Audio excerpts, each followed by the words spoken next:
I'm on. All right.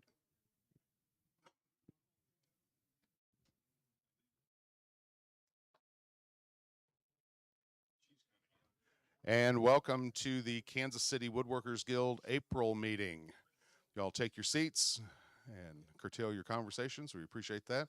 I'm Craig Arnold. I'm the outgoing president of the Guild. Tonight is my last meeting to open the meeting up. So we go, what's that? I'm fired, yep. Well, I got another role to play. So, um, Mike, we do the special meeting now. All righty. So, in accordance with the bylaws, I am going to call to order a special meeting of the membership, and we'll have the secretary come up with the results. New secretary, come on up.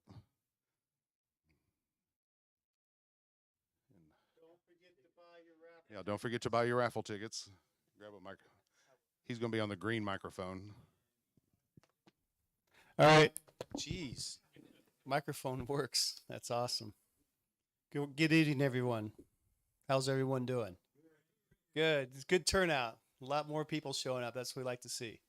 All right. My name's David Roth. I'm going to be the new secretary. I guess for what, 3 years? Whew, sweet. All right. Looking forward to it. All right. So let's get this down and dirty really quick and fast. What we need to do, take care of business. The Guild bylaws require the Guild hold elections at the April General Meeting membership. On March 2nd, the decision was made to hold the election via written email ballots, requiring 84 members or 84 votes for the general membership to continue the quorum of out of 837 current members. The election ballot was distributed via email on April 1st, and a reminder to vote and that we were required to meet the quorum requirements was sent on email on April 7th. The secretary received 123 qualified votes by April 19, 2019. Yes, there were 123 emails that I received, which were great, and I read them all. Seriously. We met our quota of 14.69% over the quota of 10% of what we needed. So here are the Guild officers as they stand. The president, Calvin Hobbs. Vice president, Mike McCauley. Treasurer, Gary Milkey. I'm sorry, is that pronounced that right? Okay. David Roth is secretary. Member at large, Craig Arnold. Assets, Chuck Saunders. Communications, Brian, could you stand up, please? And how do you pronounce your last name, sir? Waraba? Okay. Brian will be our new communications, and will you also be helping a little bit as the webmaster? Or? Yep. Okay. Well, thank you. We appreciate your time and jumping in on that. Librarian, Don Steele. Newsletter, Ron Hall. Ron Hall present? Where's he at? Ron? Thank you very much for all the work that you're doing for the Guild. We really appreciate it. Ron, are you looking for someone to help you or to step up? Okay. So Ron is taking volunteers for someone to help him out. He's a good man. He will train you how to do it. If you don't have anything to do and you want to help participate in the Guild, that's how you learn out here, guys. You learn, camaraderie, friendships, a lot of things going on at the Guild. We're a big organization, and we all do our own part, so it's not an overload. It's just you just do your job and you'll be good. So if you're good with that type of thing, see Mr. Ron Hall. Events, Chris McCauley. Membership, Jim Bernard. Program, Matt Novak. Safety, Sean Vane. Sponsorship, Dwayne Miller. And training, Kevin Thomas. And that is all I have. Thank you for your time. All righty. With that, I don't need to do a what? State of the Guild. Ask Gary. State of the Guild? The Guild has lots of money, or has enough money. That's our good state.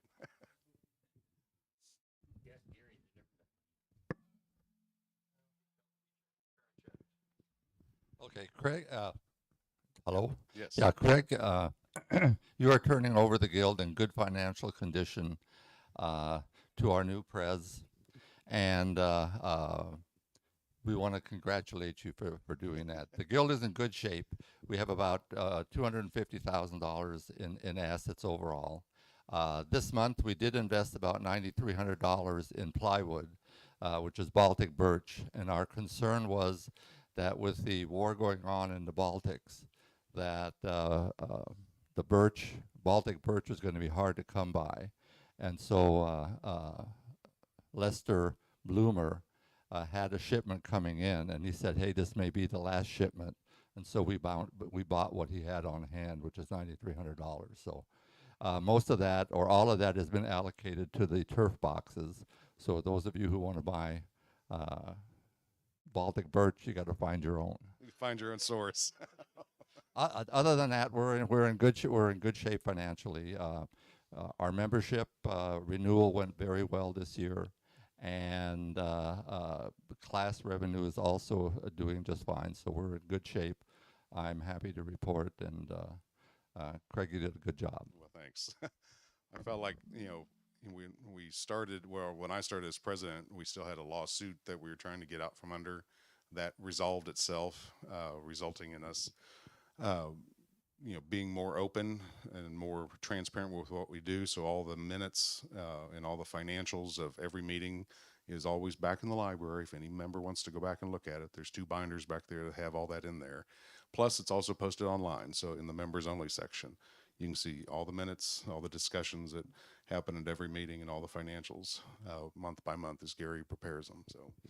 And then we had COVID, and so that was a tough one where the shop was closed for 5 or 6 months, and we slowly came back from that, and our membership has rebounded. So I want to thank you all for your support, and particularly all the board members and the leadership committee. Thank you very much, bottom of my heart. It's been a pleasure to work with you all. So Calvin, I'm going to turn it over to you. So welcome you new president, Calvin Hobbs.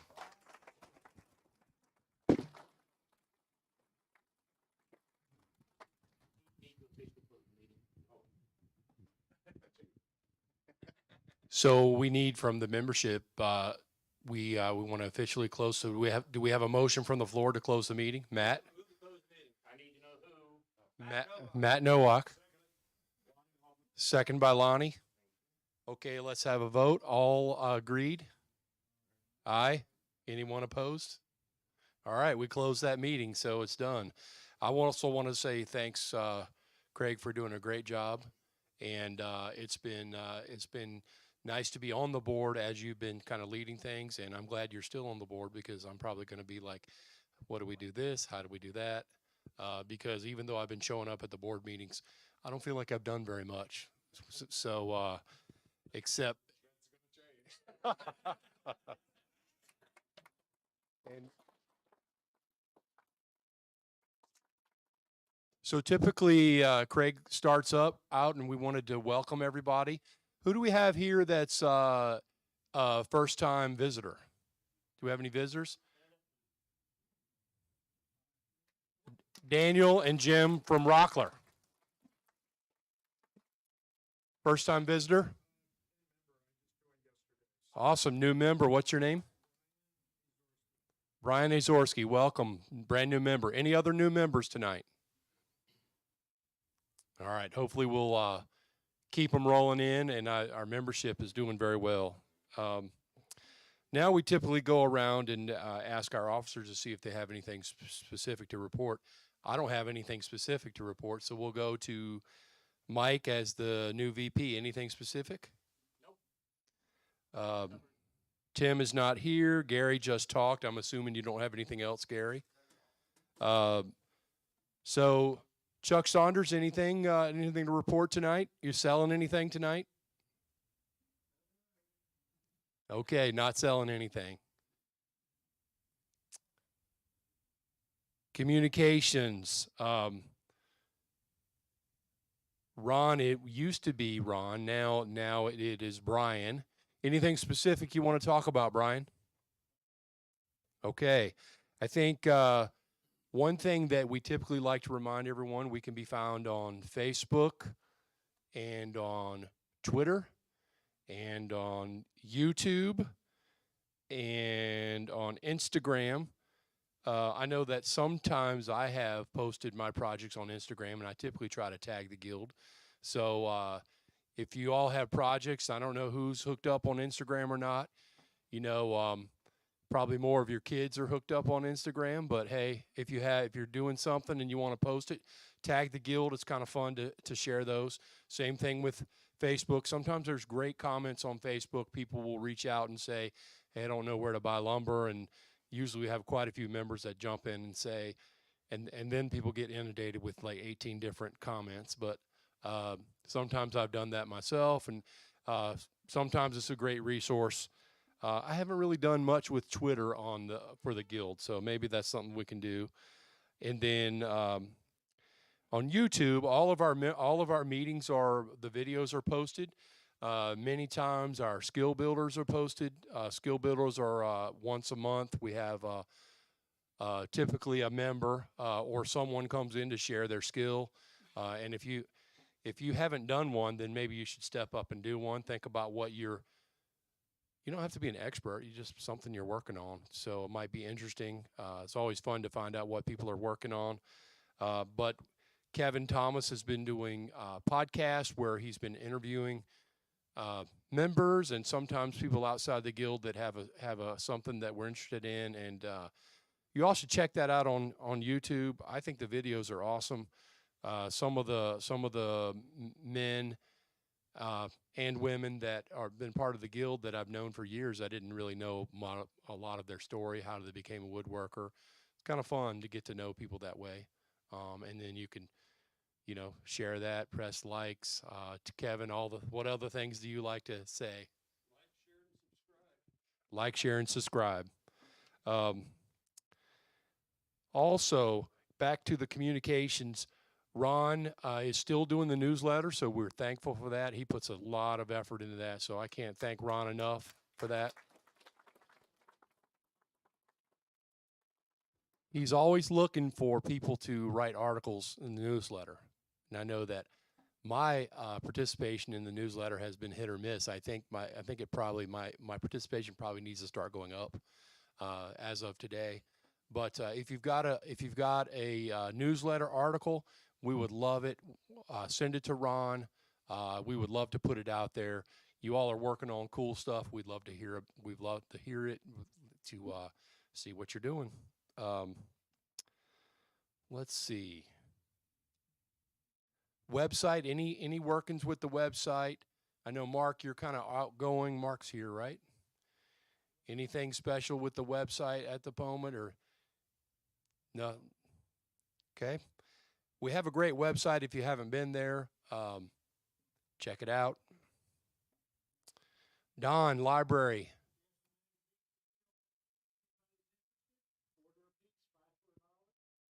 If you didn't hear that, magazines for sale, 5 for $1 or $1 a piece. And we take donations.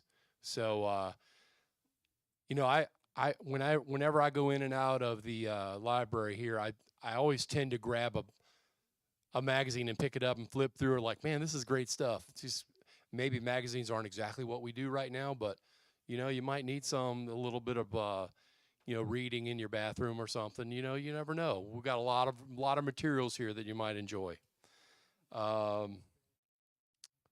Events, Chris, anything?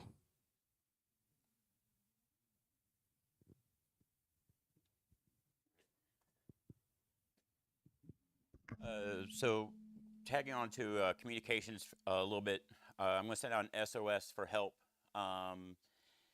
I say a lot of you guys here at the meeting see me over in the corner or online. I'm live streaming. We are currently live streaming all of our meetings to YouTube, to Facebook simultaneously. We're recording all our skill builders, recording the podcast, as well as I assist with the Turners. The Turners have Jack that runs their AV side of it.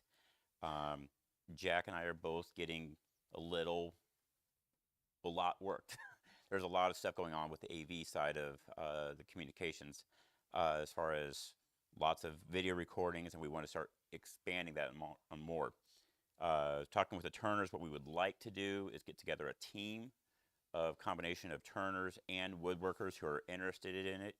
You don't have to have any experience. I keep it very simple, and we're going to train everyone who's interested in doing it. That way, when we have a skill builder on a Saturday and I have something going on or Jack has something going on, we can call someone to help out in that situation, so we make sure we're documenting everything for the guild. So I will be putting together a email for that, sending out the communications as long as the newsletter. I was going to start that out there now. Events, we've got several events in the works for the fall. So those will be coming out. One, we're trying to put together a group that's going to be interested in going up to Iowa to the Handworks. The Handworks.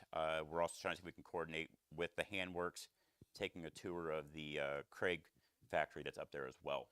The Craig makes all the Craig jigs and potholes and all that stuff too. So that's coming up in September, I believe.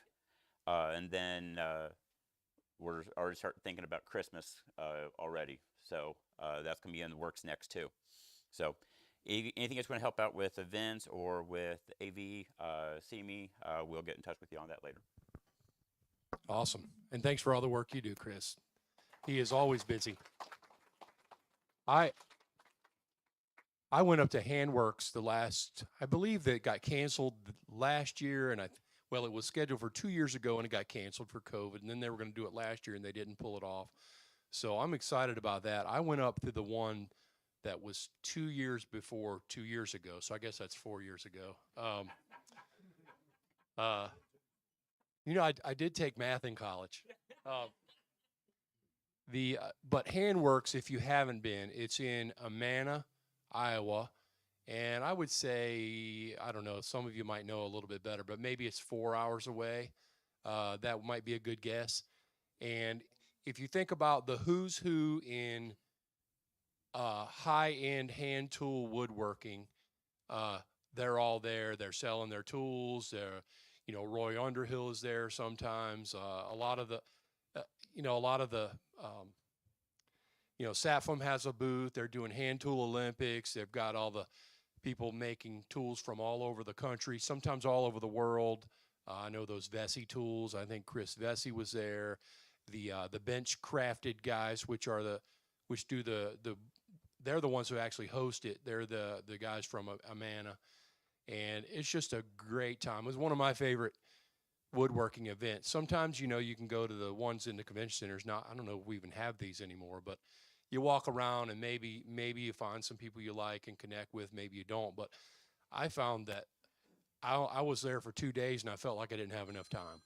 So I love Handworks. So when that comes around, if everybody's interested, jump on that. That's a great opportunity. Let's see, back to the agenda. Membership, I don't think Jim Berard is here, but we said earlier because we needed 84 votes, so we're in the 830s as our current membership, which is actually really strong because all of our people that didn't renew from last year have rolled off. And I think at one point we were around 1,000, so we'll continue to climb, continue to share this out there. I think when people find out what we have at the Guild, and it's like the best deal around. So, and plus, the more people come, we learn from them, we learn from each other, and get to know. Great networking, great friendships. So proud of that. Programs, Matt? Yes, tonight we have Rockler. I'm excited about that. Yay. And got a guy from New Jersey here. I'm from Trenton, so I'm really excited to hear about. I understand the availability of people that could attend his place in Jersey is like 4 times the volume that would be around here. There's a tremendous advantage of being where there's a lot of people. People have money. People come to the store. At any rate, next month, what I'm hoping for, I got a really good lead on a girl that makes wooden airplane propellers. I think it's Culver Propellers in Rolla. And I think she's not going to drive out here. Well, supposedly she's willing to drive out here to our meeting. So I'm really looking forward to that. And I've got a lead on a few other good programs too. Speaking of the library, I'm working on a project. I got a kid, his wife, and a couple of kids coming in from Germany. I got to pick them up at the airport on Saturday. and I'm building this bench for our kitchen table, and the cross piece there, I'm trying to do a half lap. Well, it's easy to do a half lap on 90 degrees, but when you're talking about 20-something degrees, that's pretty tricky to do. And I stop in the library to eat lunch sometimes, and I just pick up a magazine randomly, open it up. There's the jig for making the doggone thing that I had to do. Can you believe that? Unbelievable. So I was able to make it happen. It didn't do it well, but I proved the concept. So if anybody has any ideas for programs, I'm always open to program ideas. Thank you.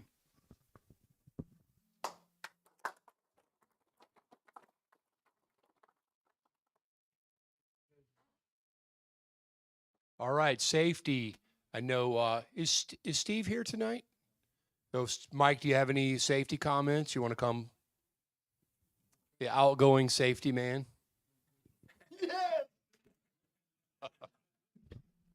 So it really isn't safety related, but as many of you know, we're doing the flag boxes and ash urns for Kansas City Hospice and Palliative Care.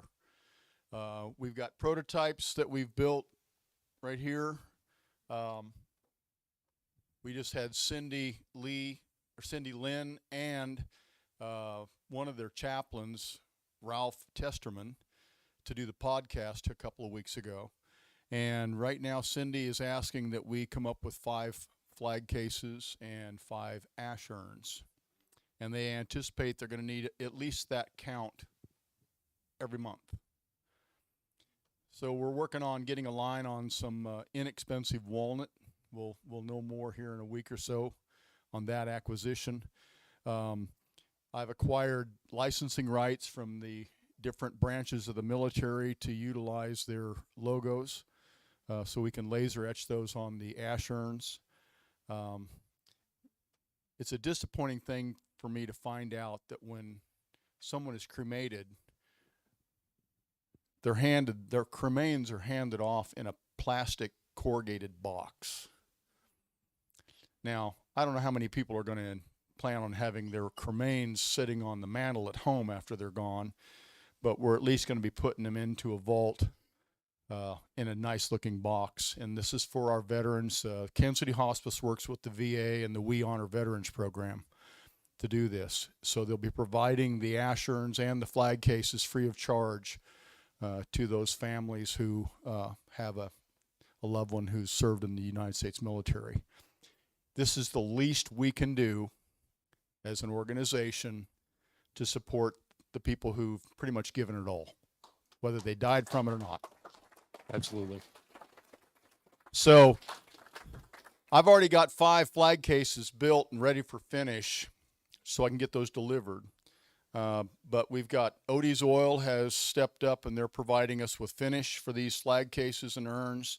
Westport Glass is helping us out with deeply discounted cost on the glass for the flag cases.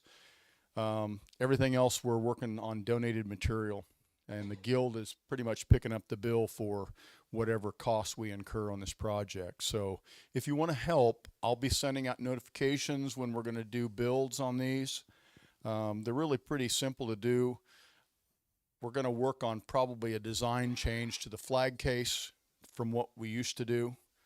This is the old design. We're probably going to come up with a different design to do the flag case, but obviously we've had a lot of people express interest in helping out with this. So once we get to the point where I know we've got material to work with, we're going to put the call out and have people sign up and volunteer to come in and help cut, build, screw together, and glue together and do all that. So any questions? Mike, so just to let everyone know, my plan is for that podcast episode we did with hospice, that should be going live on Sunday. It's a really good podcast. Lots of the backstory of what they do and what we're doing for them. So yeah, if that you're not should be going familiar, Sunday. Kansas City Hospice and Palliative Care services a lot of people in this area. I was a little flabbergasted at the numbers. We've actually had several of our members who are no longer with us were taken care of by Kansas City Hospice. So it's a very, very worthwhile organization, and the services they provide are pretty much free to those people needing hospice care and palliative care. So take a look at the podcast. Cindy and Ralph did a great job kind of informing us on what is all going on there. And the We Honor Veterans program is a really terrific program. I do want to put a plug in, if I may.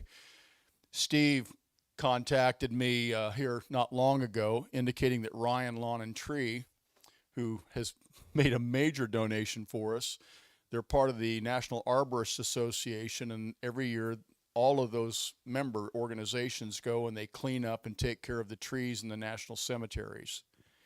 Just so happens that Ryan had dropped a pretty large white oak tree on the National Cemetery grounds in Leavenworth. And Steve was thinking that day, managed to latch hold of that trunk, and we got the trunk picked up. He transported it to L&K Hardwoods, and then Larry and Cammie hosted a mill and grill a couple weeks ago, and 45 or 50 of our members showed up out there to help with that milling.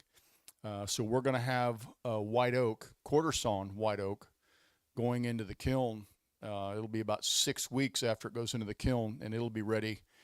Larry's going to sit on that lumber for us and store it until we are ready to start building with it. So we'll have material coming as a result of that. So if you see the guys from Ryan Lawn and Tree, or in particular Steve Erickson over here, be sure and thank them for thinking about us when this tree presented itself as an opportunity. Thank you. That's awesome. That's a great cause, and I think that's a wonderful thing that the guild is able to do that. That's kind of one of the main reasons we're all here. Going down the list, rough to ready. Mike, any comments for tonight? Not really. We're filling classes up. Filling up classes. Sponsorship, Dwayne. Buy your raffle tickets. Lots of goodies down there. You got anything good to sell back there, Dwayne? We got David Roth pen in the raffle. That's a big seller right there. Remember Amazon Smile. Yes. You should always remember, if you're buying things on Amazon, most of us are, you should go smile.amazon.com, and that's the number there if you want to take a picture, but you can also search for your charity of your choice, which is Kansas City Woodworkers Guild, and 1% of the cost goes back into their fund, and they give it back to not-for-profits, which is comes right to the guild. Gary, are we getting close to $1,000 that have been donated back? Something like that, 800 and something, if I remember. Something like that, right?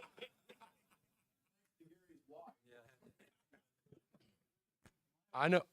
I've given a few dollars back on Amazon, and I wish I need to remember that more often. But nothing harmed if you buy something from Amazon, and the guild can get a little bit of a donation, and it doesn't cost you any more money. It's just what Amazon does as part of their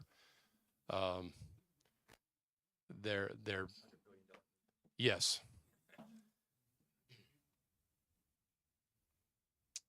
Training, Kevin.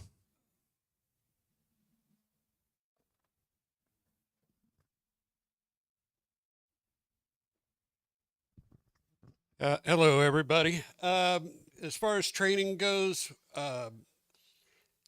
we've got our basic and intermediate classes are moving along like clockwork. They're always full. The hand tool skills class is full, so that part is going good. We're working on. I've got a couple of things I'm working on. We'll hopefully. I'll be able to tell you something more about it next meeting. And let's see, what else? If you are interested in doing a class teaching, let me know.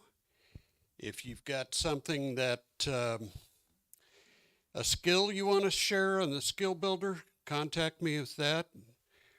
Coming up in May, we've got John Sloss is going to do a skill builder on the lead jig for making dovetails. He did a few boxes, a few drawer boxes. So, and then on the podcast, I don't know if anybody's had an opportunity to look at it, but we've recently interviewed Tom Smoller, and then they turned the tables on me, and Norm interviewed me, and I thought my wife was happy with that, so I think that makes it okay. We've got David Roth coming up, and we're going to be interviewing as several members of our last basic woodworking class to get an idea of how we're doing. So, and that's about it right now. Awesome. Any questions from anybody about training? Thanks, Kevin.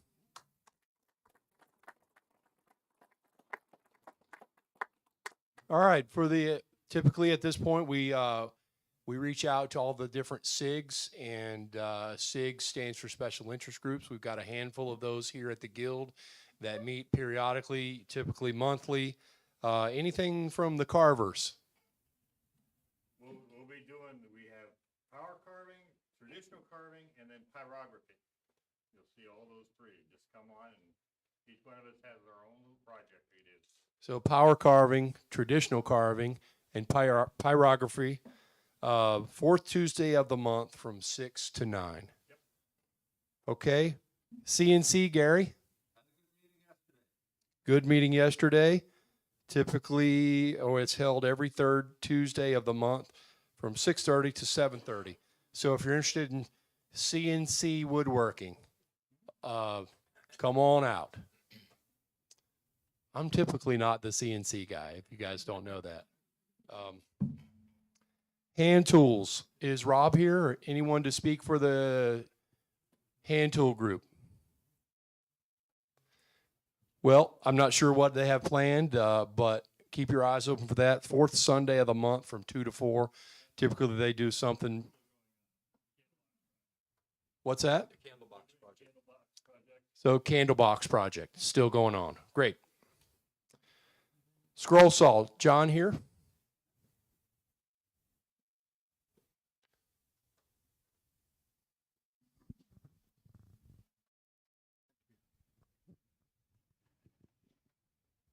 John Tegler's my name, and scroll sawing is my game. The Scroll Saw Special Interest Group typically meets on the second Wednesday of each month, back in that room right back there, the library. However, for the month of May, there will be no meeting. Then there's on the next, and then on June 4th, if you have anybody that's interested in scrolling, or if there's any of you that would like to see what goes on with scrolling, George Rexroad, he's sitting right over there. He and I will be doing a scroll saw demonstration on June 4th. That's a Saturday from 9 to 1 in the afternoon. And hopefully we may either bring a couple scroll saws out here and start sawing. And if you have any questions. As an example, I brought in a project over here. It's an owl. And if you want to sort of see what goes on with scrolling, you're welcome to take a look at that. And then that's all. And do we have any questions? Thank you very much. Thanks, John. The last SIG, last but not least, Mike McCauley with the laser. Come on up. Laser SIG is fourth Wednesday of the month at 7 p.m. As of tonight, we've trained 85 people on how to use that rabbit laser. Trained the last 4 tonight. We will be, I've already been asked, we will be having additional training in May. We just haven't set a schedule yet. Curtis, would you stand up, please? There's my co-lead, Dr. Alexander. He's great with the software. He knows how to do a lot of things, and he's been playing all kinds of experiments to make sure things are working the way we want to work them. We need your help, folks. When we bought the laser, the guy that came in and installed it says, "Here's your information. If you're using Baltic birch, you cut at 70%, 10 power speed and 70% power, speed of 10, and that's all the information we got." So, if you find something that works for you, you're working with cherry, or you're working with walnut, or you're working with, whatever, and you find something that goes, "Hey, I can use these settings and it works real well," that's the database we want to build. So we need your help. So next Wednesday, come out to the SIG and we'll be talking about those things, and we'll kind of plan out our training schedule from there. Thank you.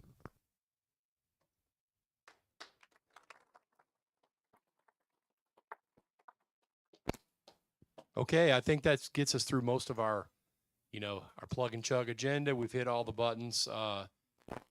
Time for the highlight of the week, the incomparable Jim Bainey. Come on up for show and tell. If you've got show and tell projects, head on over so that you can kind of line up and come out and show us what you're working on. Thanks. I'm not sure I'm incomparable because my wife kind of indicated she's comparing me to somebody else the other day, so I took it for heart. Okay, by the way, I attended the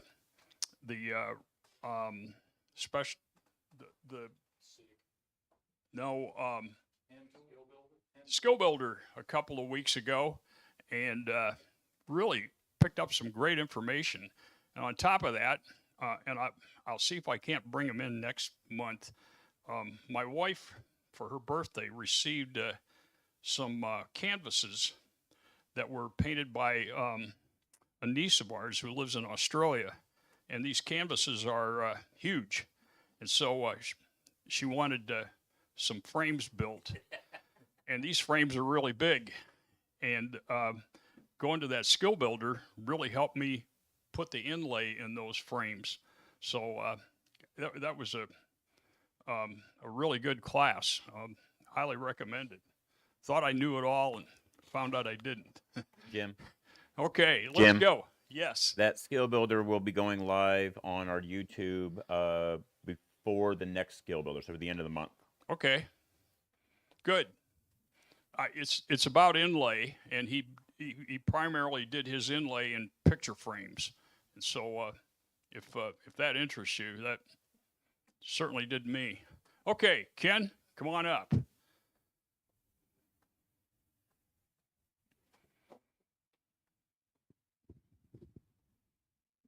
Is this one live? Here you go. Yes, sir. Got two projects here. A box that explains it right there. It's out of spalted maple. I thought it was hard maple. I was informed that it's only soft maple, even though it's hard. And the dark wood on it is African mahogany. Apparently they've got several species of African mahogany, and this is a hard one. The spalted maple I got about 10 years ago. Found this log laying out and decided to take it home and cut it down. Got some smaller pieces and put them in this oven that I've got for tempering bamboo. Took it up to 150 degrees for about an hour to kill off the fungus, I hope, to stop it from going any further. If you know anything about spalted wood, if you just let it go, eventually you get so many soft spots in it, you can't do anything with it. So this turned out fairly decent. And I let it sit around for about 10 years. Decided I should probably do something with it.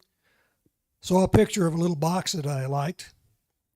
The box was twice this size, and it had 3 legs across here instead of just 2. So I cut it down in size and put the smaller legs on it. And it's Got a sliding tray. That's about it. The finish on it is just a button lac, which is a unrefined shellac and wax. The button lac comes out a little darker than what your orange shellac does. It's used a lot in antique furniture. The other thing I got is a handle for a chisel. It's out of Honduras rosewood, and the ferrule up here is a plumbing fixture out of brass. The chisel, the socket chisel, I got back here. They had a box back there of files and beat up chisels and misused parts. And I walked by and they twisted my arm and told me that I had to take it. So I took it and made a handle for it. That's about it. The finish on it is also shellac and wax. That's a plumbing fixture? That's a plumbing fixture. You put it in a lathe, knock off the corners because it's set for a wrench, and then you get it down to the size you want, polish it out. They look good on tools. And I don't think a mallet will mess it up any. So this is a 1/4-inch chisel. You have any idea who made it? It's manufacturer? Somebody did make it, yes. They did not mark it. Really? There was no markings on it. So I figure it's old. But it's got a good edge to it. And I don't see made in China on it. That's it. Any indication? It's like I got on my own side. So do you have a purpose for this box? My wife said that I could set this out in the living room, and the first person to come along and says, I like that, we say, how much do you like that? You should take that home with you. I'll be right over. Because eventually you end up with too many boxes around to use for anything. So it'll go to a good home somewhere. Good.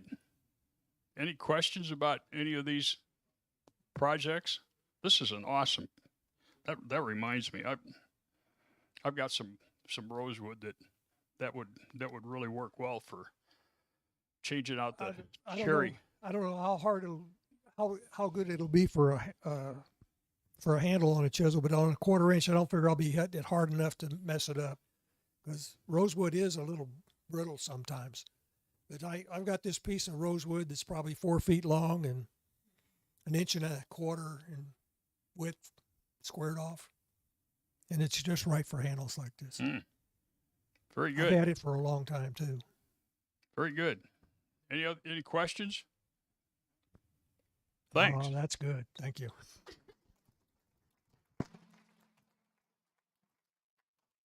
Who's next?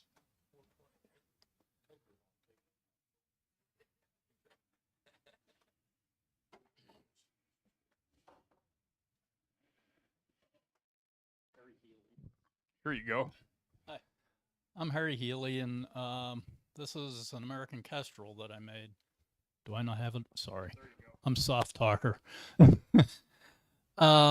This is out of Tupelo, and it's a acrylic paint that I've applied to it. It took about 3 months to make this. I have no idea how many hours.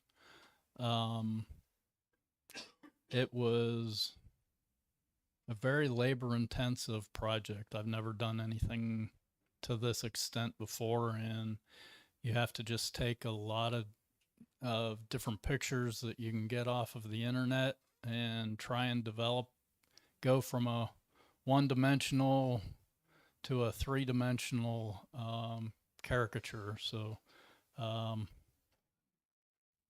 that's about all I can say. How much carving experience have you had before you attempted this? I've done three other carving classes with Dan Rubidoux, and I've done 2 other birds besides that. Okay. So this is my 5th bird. Okay. Is this one piece? No, it's actually 3 pieces. The wings are 2 separate pieces, and then the body and tail are 1 piece. And then the log is just started out with a square log and cut it down and painted it. And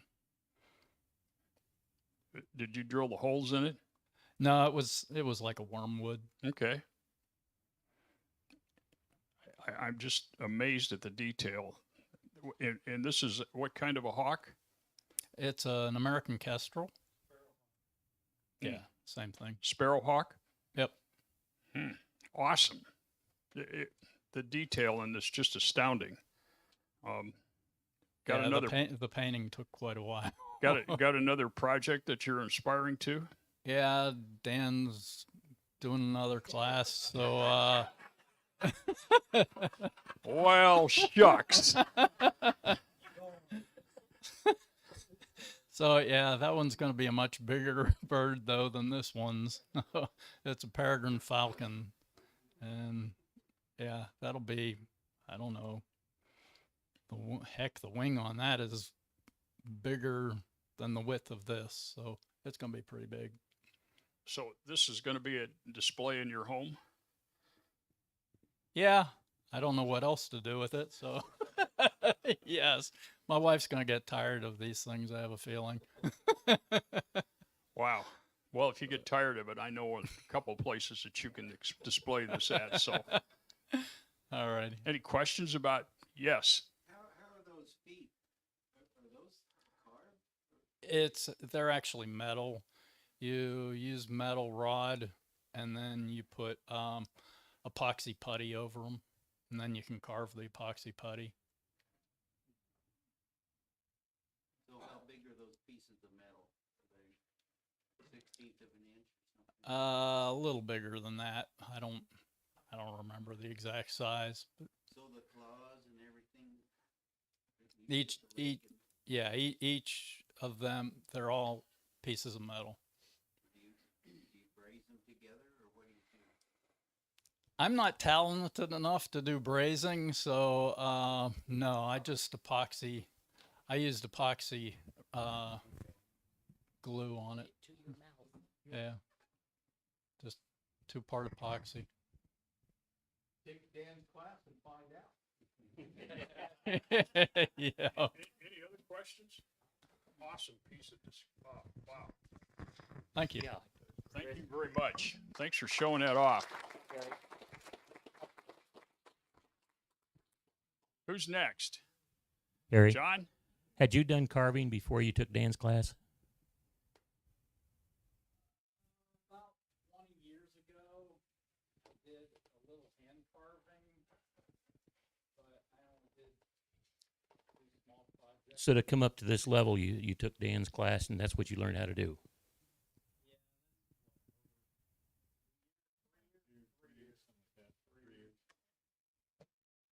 Awesome job. Okay. John, is this the one that you brought in last month? Yes.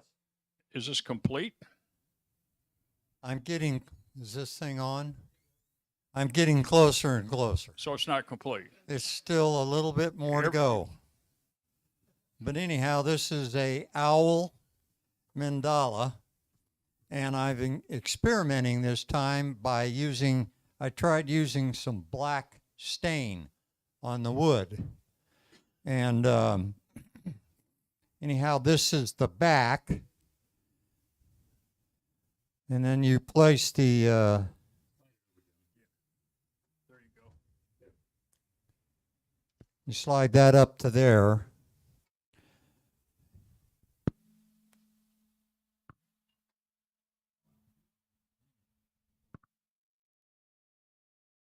That's the second black one.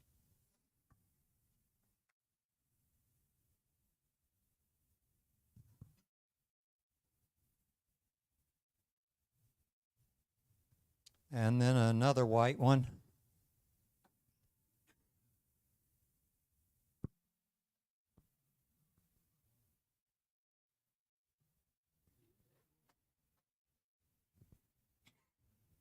But anyhow, I think that's right side up there.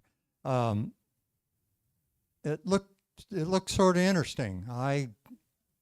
If anybody wants to give a little feedback or something, I'd be interested. I don't care what you have to say, but it would be interesting to get a sense of what you see. It's about to Wasn't ask the easy. same question. Wasn't easy. Anyhow, this is done with a scroll saw, and examples are in that room back there.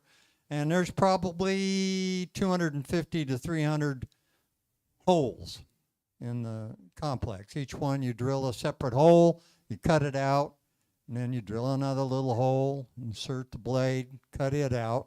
And I've done some of these projects where there's been up to 1,200, 1,300 holes on an 8 layers. And for me, it's an opportunity when the world is terrible out there, I can go down in my man cave and the world disappears. It's probably So what do you have to do to finish this? I want to frame it. I want to do some framing, see how that works. Or I may not frame it and just glue a few of them together and leave it as it is. I'm stewing on that right now. Okay. Yeah, Any awesome. questions? I'm just amazed at the accuracy of the consistency of the borders around this, and that it really looks like you've done it with a CNC machine. I haven't. But thank you for the compliment, because if that looks like a CNC, that's it. We need Bob King here to put a made in China thing on it. I saw a hand back there. I like it, for one thing. But where'd you get your pattern at?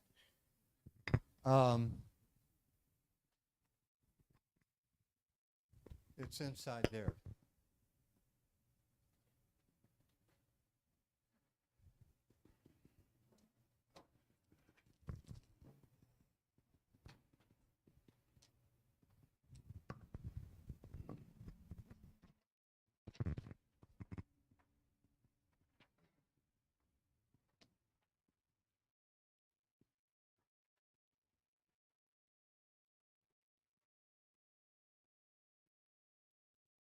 That's what you start with. These are the patterns. That one's pretty easy. And I think I could do that. That's yes and no. You've got to get you got to get 1, 2, 3, 4, 5 exactly bullseye perfect. Because if there's any deviation at all these little modest changes on here, it'll jump right up.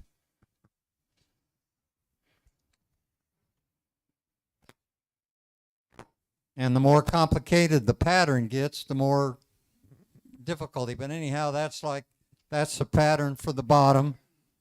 That's the pattern for the next one up. And then this one.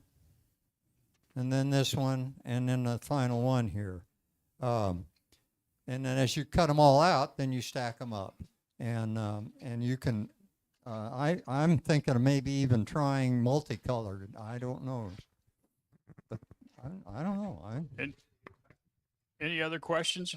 Well, when I joined the guild, I took a class from you, and you told me that those lines were just suggestions, and now you're telling me you got to hit them?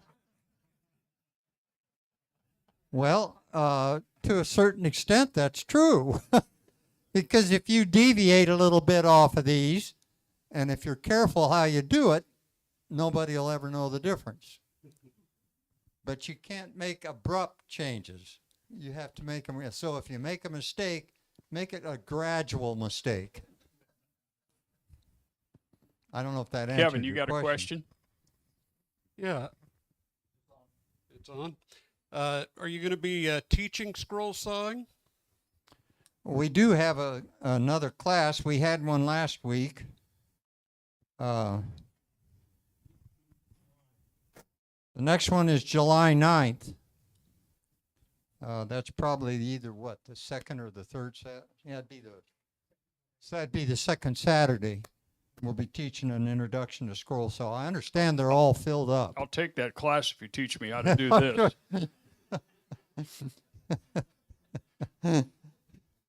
Okay. Any other Alrighty. questions? Thanks, John. Thank you.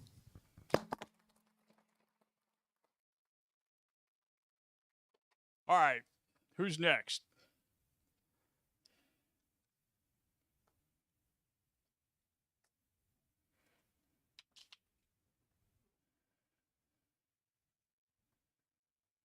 Yep. Hi, everybody. My name's Jim Bell. Over the years, growing up, people started calling me Liberty because they got tired of getting whipped or whipping me when they called me Tinkerbell. So the rule still stands, but I am called Liberty. There's Tinkerbell right over there. Is that right? Yeah.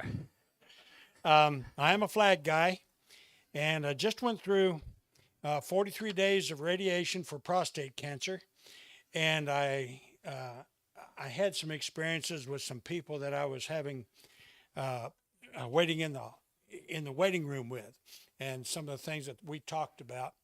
I'm sorry. Anyway, this is just a little wall hanging that I thought about, and I'll try to hold it up there. Okay, we'll leave it on the table then so you can see it. And there's a charm up here, and it hangs by a simple loop. It symbolizes 43 stars for 43 days of radiation, 43 links of chain for the same 43 days. One of my cancer mates, I made a little poem up, 44 days, 88 minutes, for several more years, a small penance. And it says, go forth and do good, and put his name. That's all done with a laser. And unfortunately, I haven't had your class yet, and I'm just dying to get into the class. But I had to depend upon Midwest engravers to do that. It stepped up from making 43 of these, now homeschooling some really squirty kids, and we're going to be manufacturing. My nephew has asked me to teach his 5 kids about manufacturing. And of course, I spent some time in the industry selling packaging machinery, and it's just like how it's made. You travel through these places and you see how things are made, but nobody makes packaging. You've got to sell a machinery and show them how to do it. So we're going to be doing some manufacturing, and we're going to learn some culture. I've got just a little bit of note here. We'll be homeschooling 6 to 12-year-olds. Everybody say good luck. But the lessons are patriotism, because we're going to be doing a patriotic theme. While this isn't a flag, it's a patriotic symbol, and it's more a message board. And you can just put all kinds of messages on that flag like our policemen and our firemen do. Patriotic flag of their own with a different color stripe. But there's a certain ratio for flags. I'll put that over here too. And I went to the internet. There's some pages here that you can have if you'd like to have one. But the height of the flag is 1. Width of the flag or fly is 1.9. The union, the blue part, is 7 stripes high. And then there's a ratio from the width on the length. We're manufacturing, the kids are manufacturing 3 parts. The union, and the small stripe, and the long stripe. Right now we have graduated to food coloring for the red and the blue, and getting those kids around the table to paint those stripes. We've decided, after sweating and touching and making purple instead of blue and red, that we're going to graduate to a different quality of paint. Wanted to talk to them about jigs, and this is one little jig. I've got a printing jig on it, but the engraver people, they like this jig, and we just put all 6 white stripes there, and then they print whatever message we want on the flag. Simple little drill jig that anybody can use as a kid. The secret that you got to teach them is after you drill every one, you got to blow the cracks out. Otherwise, the hole kind of drifts here and it drifts there, and so they're learning to use jigs and fixtures. And the only other thing is, since this is two-dimensional, we can talk about patriotism. And if you turn it around, it's the real 50-star flag. And if you'll hold this just a minute. One thing I tell the kids, this is a symbol of our nation. It's not the symbol of our government. This represents the people of the United States. And I've got a little trick here. When you pull this out, it's got elastic that holds it together. And the kids now are building, we've got 2 little stripes of elastic here to hold the union together, and this set right here. But now the kids go into church, they sing that little song, red and yellow, black and white, they are precious in His sight. So this flag's now going to have 4 stripes, red, yellow, black, and white. And this is a symbol of us as Americans, that if it wasn't for us, we wouldn't be able to hold this union together. So that's the theme of the thing.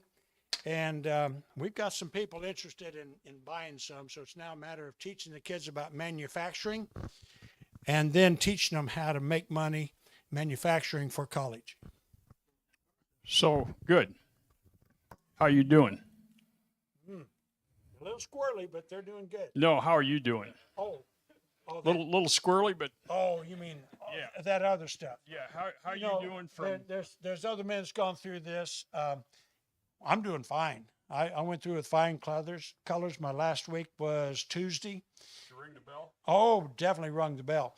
Who here has donated something? I saw a turtle that was just beautiful that was in the waiting room while we're waiting, and I had to be a Woodworkers Guild or some kind of a woodworker there. But there's all kinds of things on the wall of artwork that people have made down there at UC. So, no, I'm doing just fine. But prognosis is good. yeah, zero, 0.09. Not that matters on the PSA, but no, everybody goes through health issues, and when you realize that you've got 2 minutes to lay there after you get prepared, you've got time to think and reflect on your life. And so I made sure we had 20 of those made, and we had messages for our nurses and our doctors. So each one of them got one, and they got a pair of bronze nursing wings or bronze angels wings on the chain. So that was my project. Awesome. Questions? Yeah. How did you do the stars? Oh, those stars.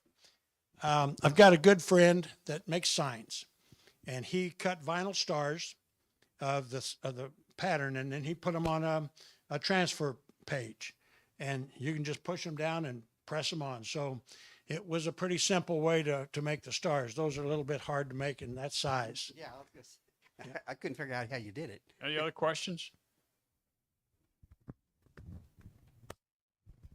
Why did you decide to teach 12-year-olds? 12-year-olds are very interested in learning, and I'm homeschooling these guys, and they're my nephews, my nephew's sons and daughters. And so in teaching them patriotism and history and about the flag and about being citizens, we thought this would be a good project for them to learn how to do woodworking and basic cutting and using tools. So the kids are learning how to measure.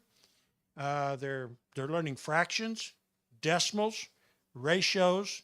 We're talking about general manufacturing, machine operations. You know, Dad's got a table saw. We're making the stripes on a table saw and using drills to drill them. And they're 6 through 12. They're brothers and sisters. And if you think you can get those kids to work together, it's a challenge. But they are doing great. And they're really smart learners, and and they're sharp individuals and good Americans. Any other questions? Thank you. Awesome.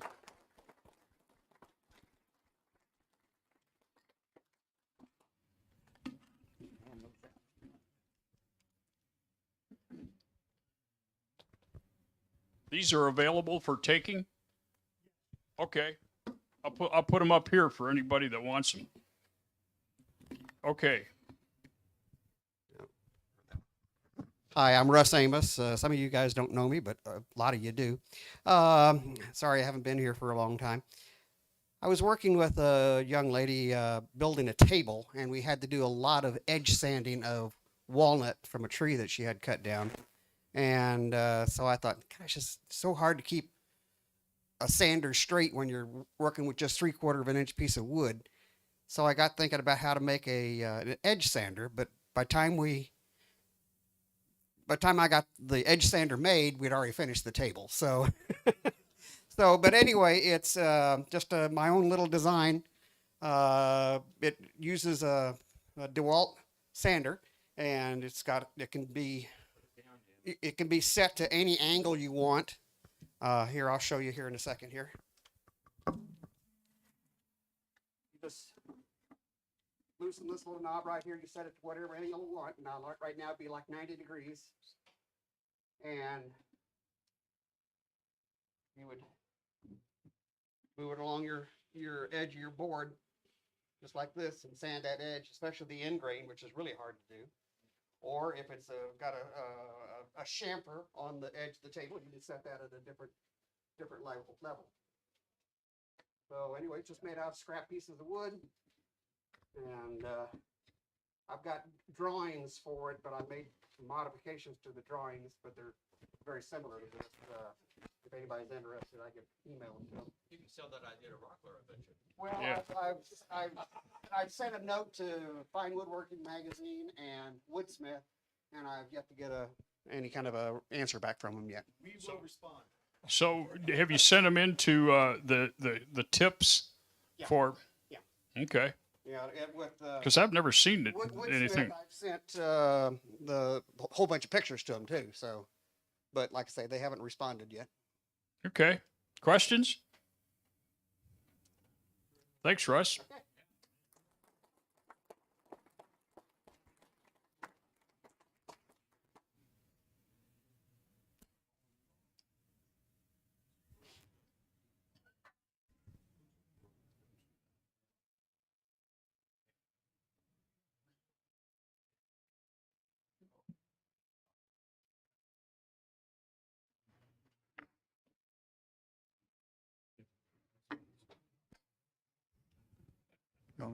Yeah, you can use that one. Okay. I brought this in, actually thought about it. It's a carving of a Gamble quail, and it is part of Dan Rubidou's class that we had forever and ever, about 8 meetings on Sunday night to carve that thing here at the Guild. And then I took it home and finished it. But since Harry had brought his in 2 months ago, I didn't say, wow, I'm not going to bring it. But there's one difference between this one and Harry's, is that this one is painted with oil paint rather than acrylic. And it probably looks a little less shiny, if you will. But it was learned in the class. The other thing, question? No. Oh. What kind of birds are these? Unfinished. Okay. What species are these? Let me be more specific. Well, it's a secret. If I paint the top one red, what do you think it is? Bluebird. Bluebird. Huh? No, this is a pair. Pheasant. This is a pair of cardinals that I've been working on actually started way before COVID started. And I've worked on it, and I brought it in tonight simply because these poor birdies need feet. And I really am not too hip on how in the hell I get feet in there. Number one, making them is a pain, a real pain. And then getting them mounted is even worse. So, Need to go talk to Harry. yeah. And would Harry help me? I don't know. Dan didn't say much. He said, "Oh, you got it." And I'm looking at this and say, "Yeah, okay, but if I paint that bird and then put the feet on, how am I going to get into this corner to cover up the attachment of the legs?" You know, and so we're going to work on it. But this is the habitat on here is all hand or carved with power carving, and meant to look like a real piece of driftwood or whatever you want to call it. And it was meant to be able to house 2 cardinals. This is a male, this will be a female. I've already carved one of these of the female and painted it, and didn't mind the paint job, but I didn't like the carving, so I started over and painted this one. It looks more like a bird now because there's extensive pyrography or wood burning to get it to look really like an animal. But as soon as we get painted, I'll bring it back. That is if I like the painting. If I don't, then you won't see it. Questions? So have you gone from being a woodworker to a carver? Maybe. Okay. Well, I can extend that a little. I have another thing I could have brought in today. Is this table. Okay. Bring it in next month. No, I won't, because my son shows up next Sunday. Put it on. Put it in on his video. car. Put it on video or take some pictures of it so we can get. I can put it on the video right now, but the backstory with it is about 7 years ago, I built a console for my son in a 54-inch TV, and he showed up from Chicago and loaded it in his SUV and hauled that sucker back. And just now? No, that was 7 years ago. Oh, okay. But his wife said, "Gee, it would really be nice if we had a side table that matched that." Well, that doesn't sound like a real hard job, except for the fact that the legs on that thing all had curves in it. The console actually I just built it. I didn't have any plans. I had some pictures, but I didn't have any plans. So I just put it together, didn't draw anything up, didn't make any templates for the legs or anything like that. And then she says, "Well, I want the legs to kind of look the same. I want the top to look the same as well."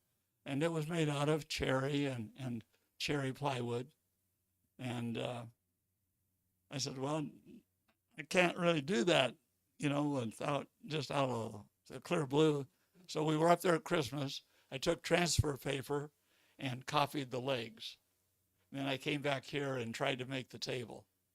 But is it done? It's done, but it's not a true woodworker's job, all right? The shoulders I've never done that. The shoulders on the stretchers and the aprons, they don't match the curves really, really well on some of them. So whatever. So I didn't want to bring it in here and say, "Hey, look at this piece of crap." Okay. And I talked with my daughter earlier this week and said, "Yeah, I've got the thing done, and Dale's going to come and get it, but there's some problems with it." And I said, "Well, I've got some problems there, but it isn't really for anything spatial, so nobody will care." And she started laughing and said, "Yeah, you just give the crap away, right?" Okay. If you want to see the picture, I have a picture of it, but we don't want to look at we crap. don't want to look at it. All right. No. All right. Thank you. Awesome job. John, you last? Okay. Only that we're running overtime. back here. Do I have to be in the back? Yep. And then your switch is right there, John.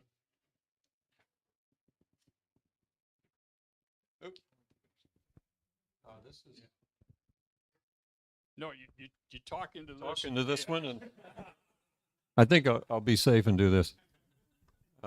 This is a stickly designed arts and craft category design king size bed that I've been working on for 2 years. Everything you see is quarter sawn white oak. And it's for my wife and I. That's sitting on our bedroom as of this morning. Just completed it. Started it as Ron indicated. A project started before COVID. This started before COVID too. And then over the course of the 2 years, I actually only worked on it for six months out of that 2 years. So anyway, about 300 hours worth altogether. Started with posts for the headboard and footboard, laminated to achieve the 2-inch thickness that I was striving for. You can barely see the Shaper Origin cutouts that Rob Young helped me achieve with that tool for walnut inlays on the posts. Then I took a 15-month break after making the posts. They must have worn me out, and came back in July of 2021 and started working on the rest of the headboard and footboard. And that's the panels for those units going together there with the hold down clamps, pretty clever, provided by Craig Arnold on a loaner basis. This was the rail just beneath the cap on the headboard. That started life as one piece of wood. I ripped it into 3 strips and then chopped up the middle strip and glued back every other piece I chopped up and left some holes in it. This is the headboard going together with Watco Danish oil, dark walnut Danish oiled panels. After the headboard and footboard were completed, I worked on the face frame for the platform as well as the box for the platform. That's what we're gluing up here. In the front, you have one half, and in the back, in the rear of the picture, you have the second half, and they bolt together in the center. So the whole bed is comprised of 4 components: the headboard, footboard, and the two halves of the platform. Here's the platform assembled, bolted together in the center, down the what I call the spine. I've fit the drawer fronts. Then I made drawers. That's a maple box. That's still on? Yeah. Maple box with Baltic birch plywood bottom and, of course, quarter sawn white oak front. And I used the Lee jig for the dovetailing. 4 drawers total. Here are the drawers installed and fitted. And then took the winter off, came back in March. This is in my garage. Completed the Danish oiling of the footboard, the headboard. This is a view, a little close-up of the post again, showing the lamination of 2 4/4 pieces of quarter sawn white oak with a poplar core, and then banded with 1/4-inch chamfered edging, 2 inches thick in total. Close-up of the pyramids that fit in the Shaper Origin cutouts. Just last week, assembled the platform in the bedroom, bolted together. You can see the bolts in the light section in the middle there down the spine. It's hard to see, but this is 2 of the drawers installed. The drawers just ran on cleats along the bottom, and I used slick strip tape, if you're familiar with that, to facilitate the sliding. The drawers actually work very well. I was pleased with the simplicity of the sliding mechanism and worked well.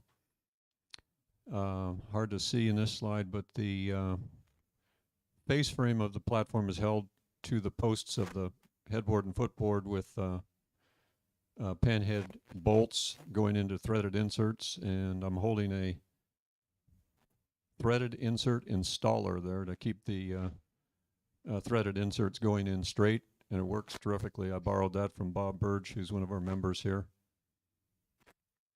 There are all 4 drawers installed with the headboard and the footboard in place. Here it is from the side. All the drawers tucked in. A little closer look at the footboard, headboard. This is a cubby hole up at the headboard end of the piece. You can see the 4 panhead bolts holding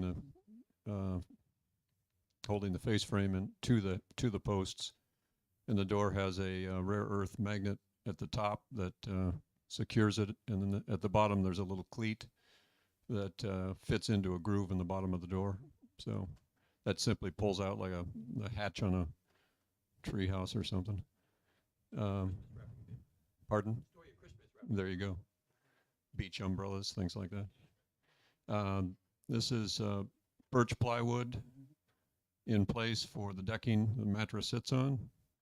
And finally, back to where we started, there's the bed as it sits today. That's it. So is this tonight's going to be the first night you sleep on it? It may be, yeah. You're not sure? No, it will be. Okay. If we ever get out of here, yeah. All right. Questions? Yes.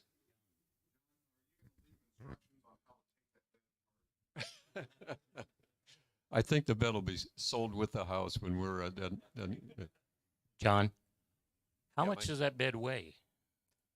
I have estimated it at about 500 pounds.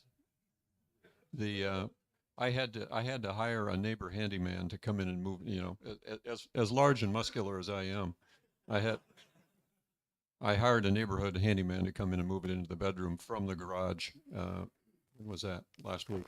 Yeah, it's awesomely. The headboard alone weighs about 200 pounds. Any other questions? Who? Kevin?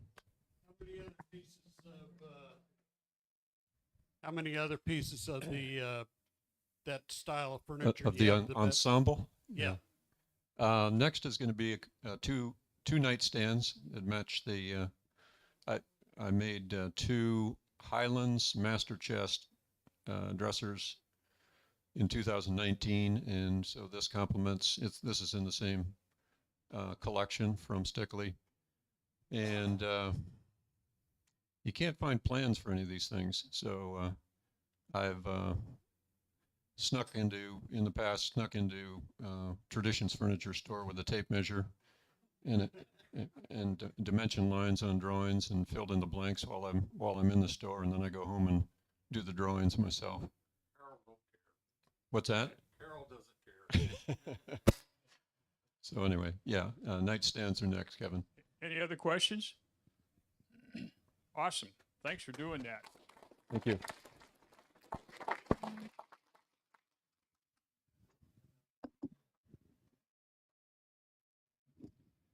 Well, thanks everybody to those projects. That's always a highlight of seeing what everybody's working on. We're going to take our quick break. We're running a little behind, so our break's probably going to be about 8 minutes, according to Chris. And so we got our traditional chance to, take a break, grab a snack, get raffle tickets, and we'll see you in about 8 minutes.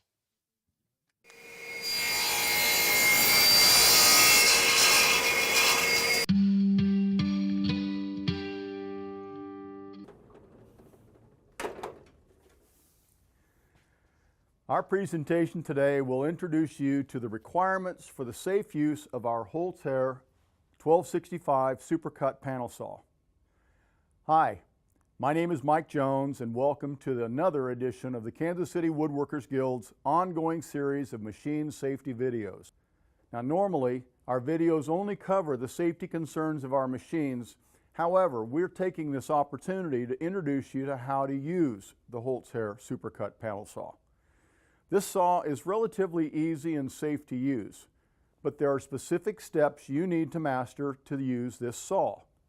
Remember, if you need assistance or guidance on the use of this machine or any other machine in the Kansas City Woodworkers Guild shop, you should seek out one of the on-duty foremen for assistance. To get started, First, make sure the area around the saw is clear of any obstructions or obstacles that might interfere with your work. To the left and rear of the saw, you will find the power switch, which is a red rotary knob, and a compressed air supply valve, also with a red handle. Turn the power switch on and turn the air on.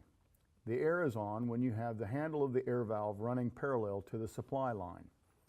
If either of these steps are left out, that machine will not start.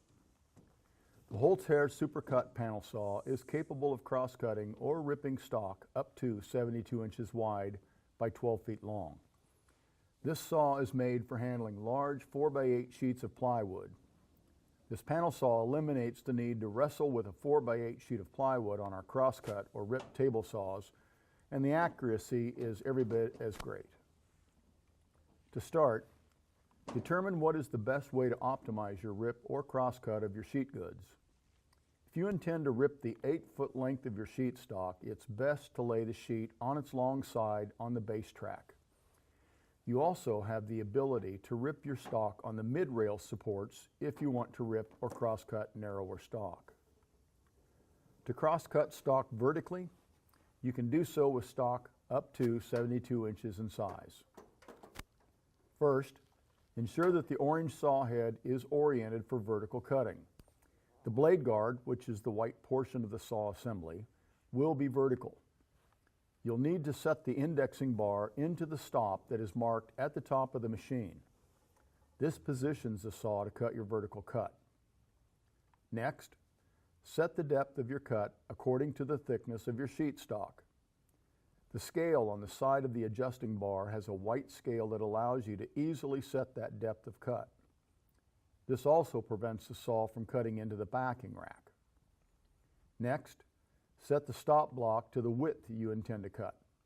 Again, there is an easily accessible scale to set the width of your cut and position your stop block. By pulling down on the stop block at the appropriate width, this will lock your stop at your desired width. Pull your sheet stock to the left and set it against this stop block. Next, you will set the cut depth pressure wheel, which also has a scale showing the material thickness that you are cutting. This is adjusted by using the clamp lever at the end of the cut depth pressure wheel. By setting this correctly, this prevents you from cutting too deep and into the backing rack. The two black handles attached to the saw head should be disengaged by pulling out and pushing the saw head to the top of your stock in a position to start your cut. At this point, the white spring-loaded blade guard should only overlap the top of your stock by roughly 1 inch. Turn the saw on. That's the green button on the right. You engage the saw carriage by using the two black carriage handles and push in and pull down once you have the pressure wheel touching the face of your stock. Now, pull down on the black handles, moving the carriage all the way down to complete your cut. When the cut is complete, release the pressure on the black handle so that the saw blade retracts away from the material and then turn the saw off. Return the saw head to your start position at the top of the sheet. Wait for the saw blade to stop rotating and then remove your cut-off material. If you have multiple cuts to make at that first dimension, move your stock to the previously set stop and repeat the steps that we just went through. If you have material you want to rip, place your sheet stock on the base track or fold down the mid-backing supports to raise your material to a more comfortable height. When ripping stock on the Holtz-Hair Supercut panel saw, the rip cut goes from left to right. So you need to set your stop to the right side of your material. This will ensure that the material is held in place while you perform your rip cut. To orient the saw head for rip cutting, you will need to rotate the saw head. This is done by rotating the saw head counterclockwise to the horizontal position. Secure the locking lever back into that locked position by rotating it to the right. This is the lever with the black knob located under the saw. At this point, you'll need to make sure that the indexing bar is disengaged by lifting the bar on the right side of the saw head. At that top rail, you see the arrows indicating the détente for that indexing bar. That bar will only lock down at those locations marked by an arrow. This indexing bar has to be released to do a horizontal rip cut. You will need to position the saw head at the proper point to make your rip cut. Again, using the vertical orange scale on the machine to set the width of your rip cut. Make sure that the 3-inch locking knob is turned to the right to lock the saw in place. This also engages the pneumatically controlled backing rack, and it will position itself so that the saw blade does not cut into the backing rack. What that does is that puts the blade in between the back rails and locks the saw in vertically. Turn the saw on with the green button on the right. Using the 2 black handles on the saw carriage, push in and engage the blade into your stock and push the assembly to the right. As you make your cut, be aware when you have cut approximately halfway into your total length of cut, insert a shim or a wedge in the already completed kerf. This helps support your material so that you can complete your rip cut and not pinch the blade and possibly damage your stock. Disengage the saw carriage and turn off the power with the red button.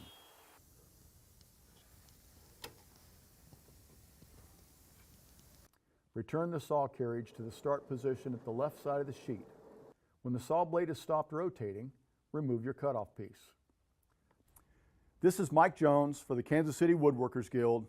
Thank you for watching.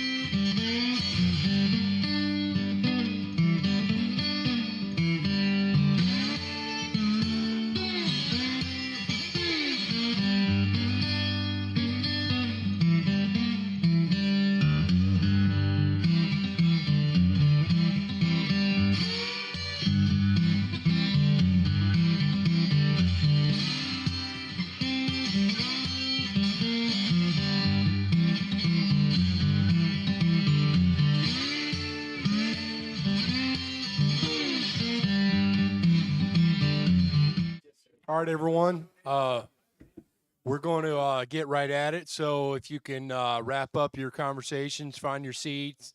We're going to get with our program. Come on, guys.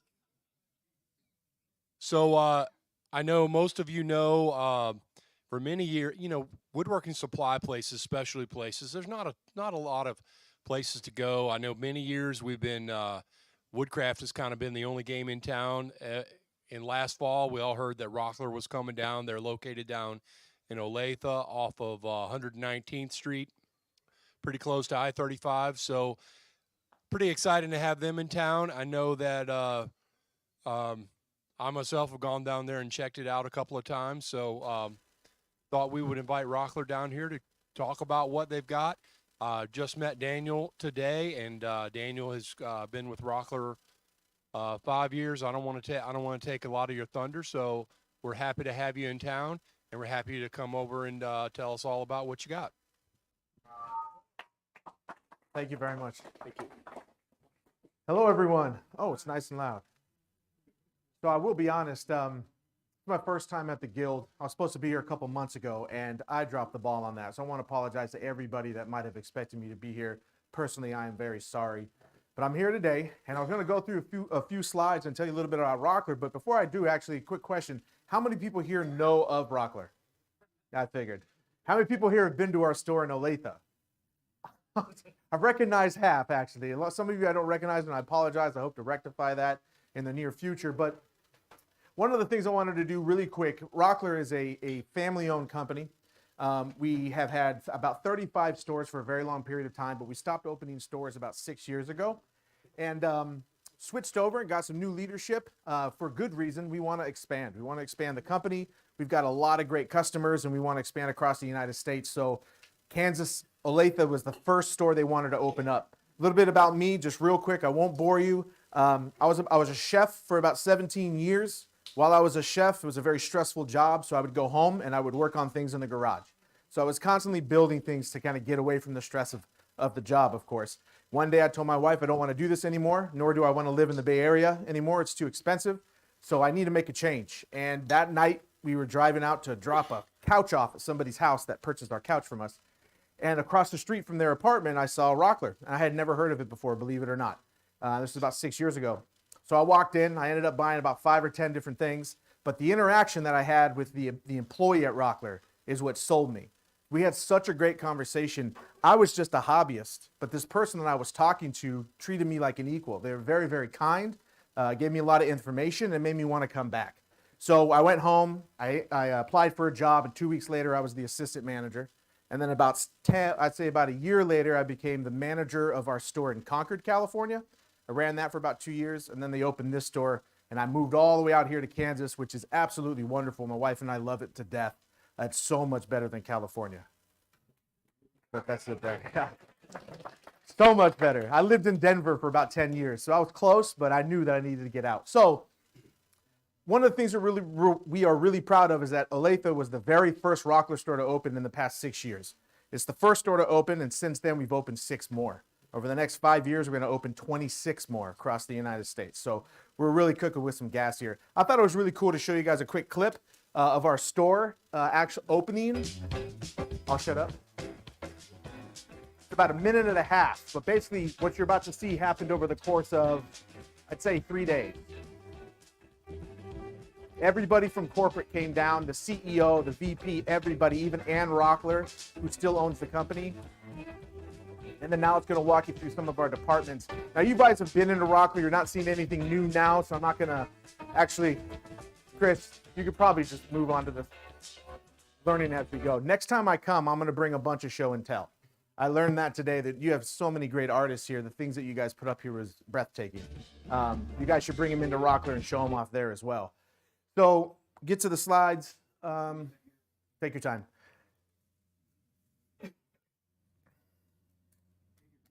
Did you ever look at an atlas to find out where Kansas was? I know I had to from New Jersey. No, I knew exactly where it was. I thought it was flat. It's not flat. It's the first thing all my family says when they come to visit. They're like, I thought it was flat. I said, no, it was like a pancake. No, there's hills everywhere, and it's gorgeous. And the wind always blows from the west. But I still can't grow anything. I really need help. We moved here and got a little bit of land, and I killed everything. I just let the water run, and it just didn't work. So I got a lot to learn. All right, really quick, I'll go through this. Rockler is still family owned. It was founded by Norty Rockler. First name is Norton, which happens to be my last name. That's not why they hired me though. And it is still owned today by Ann Rockler. She's the executive chairman of Rockler. We've been around since 1954. Some of you might have been customers for a little bit of time. Oh, thank you. There we go. Sorry, guys. So yeah, 68 years and counting. We talked a little bit about our growth that we're going to go through. Rockler opened up in Olathe, Kansas. Then we opened up in Round Rock, which is basically Austin, Texas. Then Tampa, Florida, Jacksonville, Morristown, New Jersey. Actually, the manager for that store is here with us tonight. And then we're opening up in Washington, D.C. and Virginia as well. A lot of the managers that are opening these stores are coming to Olathe to train so that they can run their stores. So if you guys stop by, you're probably going to see me walking around with somebody training. Say hello. We'd love to talk to you. Let's see if I get the next one. So why shop at Rockler? I mentioned earlier that the Woodcraft does exist. Woodcraft, we love Woodcraft. A lot of us have been customers of Woodcraft as well.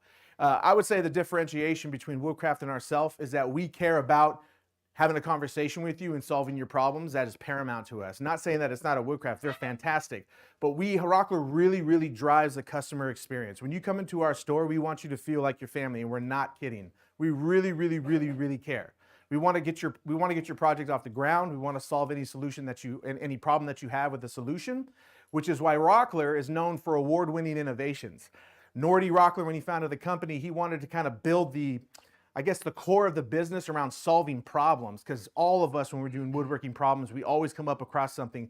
In fact, we saw some jigs tonight that people had where you were just solving a problem on your own, right? That's some of the funnest. That's my favorite part of woodworking. You get inside and you think, I don't know if there's a jig made for this. Well, guess what? You can make one. And so what Rockler does is they take submissions. Where's the gentleman who had the sander with the jig, and he said nobody was responding to him? If you guys remember him, send it to me. I will send it to Rockler. I guarantee you they'll publish that. They love, love, love solving problems. Up here, I'm not going to go through them all, but we have won the Tool Innovation Award winner for the past 5 years. We're hoping that 2002 will win as well. Rockler comes out with these jigs that solve these problems. Let's see, the Dust Right wall mount dust collector, that was a big one for us, the 1250 CFM. We have a smaller version, 650, but what really stood out was the wall mount version of that. Rockler was thinking, well, if you got a dust collector, we want to put it up on a wall, and then we're going to make a bunch of attachments that fit in most shops that are 20 by 20. And so they designed an entire, what we call the Dust Right dust collection system. It's built to interact with all of your tools. You put ports on each one, then you walk around with a handle and one hose. Most shops are going to have multiple hoses everywhere, going every which way. What happens when you buy a new tool? You can buy a new jointer. Well, guess what? Now you got to pipe more line in. So Rockler decided, let's come out with tool ports, little ports that we'll put on every single tool. You have one hose, one handle, and you walk over and boom, boom, boom, boom, boom, right? So little things to solve those problems. It does create another problem. What if you want to use 2 tools at once? Well, then you've got yourself a business and you can afford a lot more hose. So let's see. Industry best vendors. We have relationships with all the vendors you guys know. Some of the vendors that we have didn't fit on here, but there's other, like we mentioned the Shaper earlier, the gentleman who built a gorgeous table. We sell the Origin as well. We have a demo site for that. All of our tools inside of our store, every single thing. Remember Willy Wonka and the Chocolate Factory? You walked in, everything was edible. Everything in our store is usable. Everything. You walk in, you say, I'm interested in this. We'll wheel it into the classroom, we'll fire it up, and you'll use it. Every tool you're interested in, any jig you're interested in, we'll rip it out of the package and you'll use it. Nothing you buy will be, you can use absolutely everything you want. We'll actually go through and use the tool with you. That's a differentiator. We want you to love our tools. We want you to like them. We don't want you to go home and say, you know what, I should have used this before. I don't want it. It doesn't solve the problem. Let's solve the problem while you're at Rockler. We really care about that.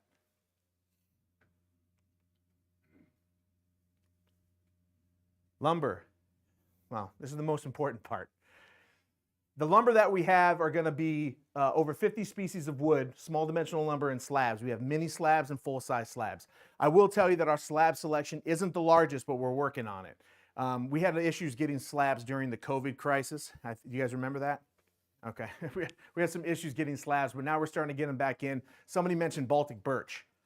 Rockler bought a lot of Baltic birch, And then the thing that's going on happened, and Rockler decided that they're no longer going to sell Baltic birch. So I'll just be upfront with everybody and say we have a massive amount of Baltic birch, but we're not going to buy any more. So whatever we have is going to be sold out. So pay attention to Rockler because the price is actually going to be down we're going to drop the price on it so we can start moving through it.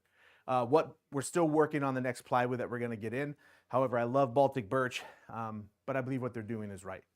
So turning blanks, bowls, bats, plates. I don't think any of this is new to you guys, but I wanted to show it there. Anything you need wood-wise, Rockler's going to have it. If you have quantities that we don't have, you can call me personally. You can call me, you can email me at Rockler. I'll get you any board foot, any width, any length, anything you want. If you want a bunch of it, give me a call. I'll make sure we got our own lumber buyer. I'll talk to him personally, and we'll get you what you need. If you need little, a couple 200 board feet, 300 board feet, just come on in. We'll put it in the back of your car. Also, with all the lumber right inside the store, we'll cut it to length, we'll rip it to width, and we'll plane it for you. Now, I know you have the tools here. You absolutely, definitely have the tools here. But when you come to our store, you got the wood right in front of you, we'll do a cut list for you. Put it right in your car, you go right out the door with it. Classes, now, not in competition whatsoever. You guys have a lot of classes. You guys are very, very talented. I would say we're an extension of the guild.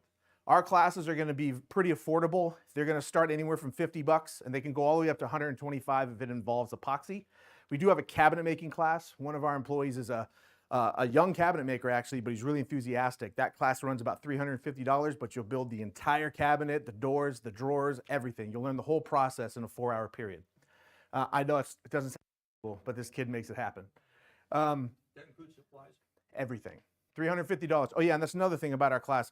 Everything that you pay for, you're actually going to walk out the door with something. You're going to make it. I had mentioned earlier, if you're interested in a lathe, maybe you want to buy your own lathe, come on in. You can actually take one of our classes, or you can just use one. We'll pull it right in there for you. If you take a class, you get 15% off whatever you buy that day.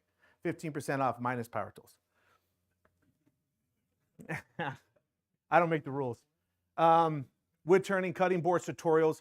You guys have a fantastic class system, obviously. I would say if you have, your classes are full and you guys want to take a class, think of us. I will say that in the 10 months we've been open, I'd say about 8 months strong, we've had over 100,000 people walk through our doors. 100,000 people is a lot. And when they walk through Rockler, the thing with Rockler is we're not Home Depot, right? And the difference is that when somebody walks through Rockler, they actually have a pretty specific woodworking project in mind, whereas Home Depot might be plumbing or a bunch of other things. When you walk through Rockler, it says right above, it says woodworking and hardware. So we have 100,000 dedicated woodworkers, whether they're DIY or a professional or somewhere in between. So we definitely want to continue working with the Guild. As they come through our doors, we've pushed people to the Guild. We've said, hey, go join the Guild. Here's information for that. And we want to continue doing that. I think that sounds great.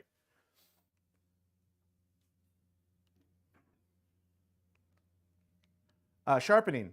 This is something that was new to Rockler. We have a relationship in town where all you have to do is bring in any router bit, bandsaw blade, table saw blade, anything that needs sharpening. You guys probably have your own ways of sharpening some things, but not everybody can sharpen their own bandsaw blade or sharpen their own table saw blade. You can come to Rockler and drop off whatever you want. We'll have it sharpened and returned back in 1 week. We'll call you, you can come pick it up. It's a pretty cool service. We take care of everything front to back. The gentleman who owns the company that sharpens, he's right here in Missouri. He's a wonderful man. He had us actually come. We had to take a whole tour of his shop, which he was very proud of before we can sign any kind of agreement between each other. Yeah, it was a wonderful experience. So we love that we partnered with him. It's right in line with Rockler. It's all about family. It's all about caring about the customer. It truly, truly is. We're not blowing smoke. It's the most important thing to us. And lumber culling, I mentioned a little bit earlier. This is a service that's not used enough by our customers. Now, I'll apologize to some of our employees that here because it's not the funnest part of the job. However, it's a very important part of the job because when you come in, everybody's looked at a piece of wood and maybe you don't want to, maybe you just need it cut in half and you don't want to go all the way to the Guild to have to cut in half. And I'm not saying don't go to the Guild. Definitely come to the Guild. But if you just want to cut in half so you can go straight home, that's a service that we provide. I know at other stores, I have to stand back by the panel saw and I have to wait and I've got to ring and I've got to call. That's not going to happen at Rockler. Whenever you need something, we're going to be there. We're going to help you. It matters to us. 10% off discount at all times, minus power tools. Everything inside the store is 10% off because you're a Guild member. All we ask is that you mention that you're a Guild member. The system that we have doesn't remember that you're a Guild member. It remembers your name, but it doesn't remember your Guild number. So please, every time you come into Rockler, just let us know that you're a proud member of the Guild, and we're more than happy to give you guys 10% off of your purchase. If you want to purchase something online, this is something where earlier one of the gentlemen here said, we need your help. I need your help too. I'm the manager of this store, right? I have to sell. And one of the things that we can do for you is we can order Rockler.com products. But if you order Rockler.com products on yourself, my store doesn't necessarily get credit for the sale. So if you find yourself going towards Rockler.com, send me an email at store44rockler.com. I can share that information. Just give me a list of what you want. I'll take care of it from there. I'll get all your information. I'll put the order in for you, and my store will get credit for that. That'll help us. It's a little salesmanship on the side. I really appreciate that. But the thing that's significant across Rockler is we have 3 ways to interact with Rockler and buy. A lot of you are probably familiar with the catalog. We've had a catalog for a very, very long time. In fact, Rockler started as a catalog. Then they opened up their first retail store in Minneapolis. A couple years later, they opened one in Seattle and then Denver. Still to this day, Denver is our largest store. And they, about 20 years ago, got into Rockler.com. So what's the difference? Retail is obvious. You're hands on the tool. Everything you want that you can see, you can come in, like I said, you can touch it, you can rip it out of the package, you can use it to make sure you really, really want it so that you spend your money wisely. Rockler.com and the catalog have 15,000 additional items. We can't possibly get all this stuff in our new stores, although our stores are getting much larger. My store is about 10,000 square feet. We're opening up a store soon that's 15,000 square feet, so it's going to have even more product. But as of right now, there are so many things inside the catalog and Rockler.com that I don't physically have in my store, but I want to get it for you. So I'm not kidding. If there's something you want that I don't have in the store, let me know you want it. I will physically get it for you. You can come on in, see if you like it. If you don't like it, no worry. We have a question? Yes, sir. As you mentioned, your store number 44, correct? Yeah. All right. With that said, if we order something through you, through the internet, you're going to order it for you. Do we have to pay for that shipping and handling to come to your store to pick it up? Brilliant question. No. Unless Cool. Power Tools. Less power tools. Yeah, power tools are just heavy. I can't get around shipping on that. So- However, we Yeah. can get around shipping on all power tools if you don't mind it being shipped to my store. Anything that has shipping, I can ship to my store, and no shipping is charged to you. If it's something that doesn't weigh 250 pounds, you can order it through me, and we'll waive the shipping on rockler.com. Is that good? All right. Sounds good. Thank you. Yeah. If we went straight to rockler.com, we probably don't get a guild discount. Great question. I was getting there. Another reason why you want to order through me is that you get a guild discount. That's a very good point. So basically, when you order on rockler.com, there's no place for you to input a guild, let's say, promotion code, right? But we use a promotion code inside our store. It's a certain number that I put in, and it automatically applies 10%. So yes, coming through me will give you that 10%. You're hired. Thank you very much. And thank you. So I really want to say that this has been an impressive experience for me. I've been in several guilds since I've worked at Rockler. Nothing to this magnitude. Dwayne, you took me through and showed me a quick little tour of the place. I took a tour a couple months ago as well that was more in depth. It's a very, very impressive space. I don't know if you guys have been members of any other guilds, but you guys are members of a fantastic one. Where does Rockler fit into all this? We basically have the things that are going to help you do what you love to do. This is a space where you can do it. We have the things you need to do it. We ask for your business. We want your business, but really what we want an opportunity. So please come through our store. Please come and meet me. Please come and meet the team. Challenge us. Give us an opportunity to to serve you, and that's all we really ask. So with that, is there anybody have any additional questions? Yeah, I got a question for you right here. Sure. Built a cigar humidor, and I ordered the Jigget system from you guys to do the dagger hinges. Yep. I'm not complaining about the Jigget. It was a great little tool. Sure. But the router bit that it's recommended to use actually made a larger mortise for the hinge leaf than what was needed. Didn't like that. Sure. When you encounter that kind of stuff, do we contact you and say, here's the issue that I've got? Or do we contact Rockler Corporate? I mean, how do we go about expressing a concern about a design that maybe could be fixed with the right guidance with the router bits? Yeah. Because obviously those are metric. Yep. Right. Well, that's a great question, and thank you for asking it. Bring it to me. Bring it to me because I will make sure that it gets to the right person, that we get the right, we get the problem solved. But for you personally, I would just step in on that situation. We would do whatever we need to do inside the store to get you the part that works. And then we have a whole process at Rockler because we do have so many items and so many jigs. We do have issues where there might be a run of manufacturing where something is off. And it's when the customer comes to us and lets us know. We solve your problem right away. So we say, thank you. Here, let me solve your problem. Then we take your suggestions. We give it back to our design team, and our design team takes it from there. I wouldn't say it happens all the time, but right now I can tell you I have 2 items in my office that say quarantine, hold, because they're not quite right. So we're always reiterating, we're always going back to the drawing board and trying to fix things up. So I appreciate it, and I ask that people offer that up. We're definitely, we're not embarrassed by it because we know we can always do better. So please keep bringing that to us. Any other questions? Yeah.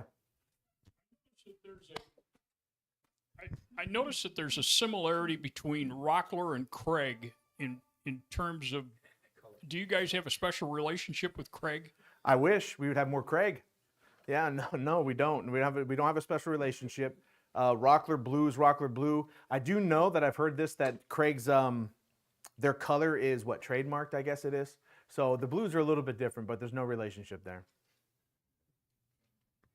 Yeah. What took so long for you guys to get to town? That's a great question. Well, if you want to know the true story, I'll tell you the true story very quick because I know we got to wrap it up. I didn't want to be in California anymore, and I told Rockler that I wanted to leave. And so they had an idea of their first store. They asked me if I wanted to go there. I said no. They asked me if I wanted to go somewhere else. I said no. They said, well, what about this other one? And I said, never heard of it. It was Kansas City. So me and my entire family, mom, dad, brothers, everybody, nephews, nieces, we all flew out to Kansas for a trip because none of us had ever been here. The very next day when I got back, I said, I want to move to Kansas. And so they said, let's go to Kansas. So I don't want to take credit for it. You guys have the beautiful state, but basically they chose this because it was the place I was willing to go. And that sounds really bad, but that's exactly the truth. That is exactly. Right now I'm in Missouri. Now, okay, I still don't know when I am and when I'm not. I could turn left and I'm in Kansas again. So I'm still trying to figure that out. Yes, I did. This place is fantastic. You guys are fantastic. I thank you for all your time. If there's no more questions, please, thank you very much. I hope to see you in our store. Please ask for me. Give us a challenge. We want to meet that. All right, guys. Thank you. Daniel, just wanted to come say thanks. And the only way you can get one of these special mugs is you present at the guild. So there you go. Thank you very Proudly much. display that at your Rockler store. Mugshot, yeah. Thank you guys very, Thanks very for much. coming I in. really appreciate it. Oh, and one more thing. Next time I'm going to come with toys. I didn't come with all of our innovations. I talked about it, but I didn't show anything. That's ridiculous. Next time I'm going to come back, this thing's going to be full of jigs. We're going to talk about them. I'll probably take 45 minutes of your time. All right. That concludes our meeting. Thanks, everybody. As usual, just help kind of stack your chairs up and kind of the normal deal. So thanks, everyone. Enjoy your evening.